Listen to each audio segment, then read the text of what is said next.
I am the Tofu Golem. Please enjoy the video. You start by inspecting the damaged metal clip carefully to see bends, breaks, or corrosion. Look at attachment points and seams. Once you know the material, brass, steel, or aluminum, pick appropriate tools and adhesive or solder. Make sure to degrease the area and secure the metal in a clamp or soft jaw pliers so it won't shift. If soldering, tin the joint first. If using epoxy, roughen both surfaces for better bite. Now you're ready to move to reshaping and joining. Begin reshaping the clip by applying controlled pressure to restore its original geometry. Use a padded jaw to avoid marring. Once the shape is right, join small fractures. Solder when metal is solderable because it restores strength, or choose a structural two-part epoxy for mixed alloys. Mix precisely and apply thinly. Clamp the pieces in alignment and remove excess once tacky.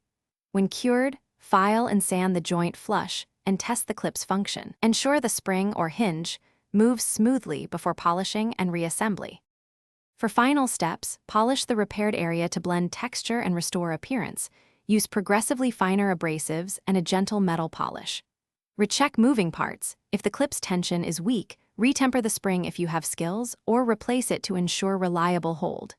Make sure the repaired clip attaches securely to ribbons or mounts. If the repair doesn't hold under light stress, stop and reassess.